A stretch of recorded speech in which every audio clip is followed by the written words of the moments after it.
Другая кніга Параліпоменон, раздзел 12.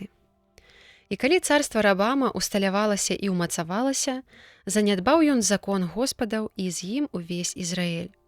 А ў 5-й год царавання Рабаама Сесак, цар Егіпта, пайшоў на Єрусалім, бо яны зграшылі Господу, з 1200 калясніц, 60 000 коннікаў і з безлічу народа, які ішоў з ім з Егіпта, гэта значыць з лібійцамі і сакцыйцамі і этыёпцамі, і заняў самыя ўмацаваныя гарады ў Юдэі і дайшоў да Єрусаліма.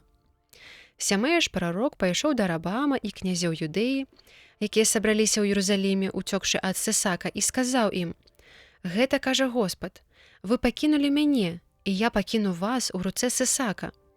І упакораныя князі Ізраэля і цар сказалі: «Господ справядлівы». І калі пабачыў Господ, што ўпакорыліся, прамовіў Господ да Сямеі, кажучы: «Таму, што ўпакорыліся вы, не знішчу іх, і скора дам ім ратунак, і не выльецца абурэнне маё на Єрусалім праз руку Сесака. Стануць, аднак, яго нявольнікамі, каб пазнаць, што значыць служыць мне і служыць цару зямному».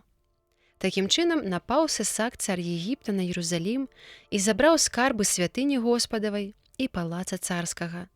І ўсё забраў сабе, а таксама залатыя шчыты, якія зрабіў Саламон. Замест іх зрабіў цар Рабаам медныя шчыты і перадаў іх кіраўнікам коннікаў, якія вартавалі ўваход у палац цара. І калі ўваходзіў цар у дом Господа, уваходзілі коннікі і прыносілі іх, і зноў заносілі іх у свой арсенал. Аднак, калі цар упакорыўся, адвярнуўся ад яго гнеў Господаў, і таму не быў ён цалкам знішчаны. Таксама і ў Юдэі мелі месца добрыя справы. Такім чынам набраўся сіл цар Рабаам у Єрусаліме і далей цараваў. Калі ж стаў царом, меў 41 год і 17 гадоў валадарыў у Єрусаліме, у горадзе, які выбраў Господ, каб там пакінуць сваё імя паміж усіх пакаленняў Ізраэля. І імя маці яго Наама, аманіцянка. Дапусціўся ж зла, ды не падрыхтаваў свайго сэрца, каб звярнуцца да Господа.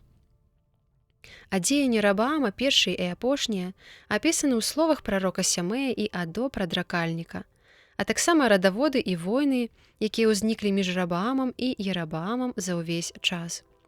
І супачыў Рабаам з бацькамі сваімі, і пахаваны быў у горадзе Давіда, і сын яго Абія стаў царом замест яго.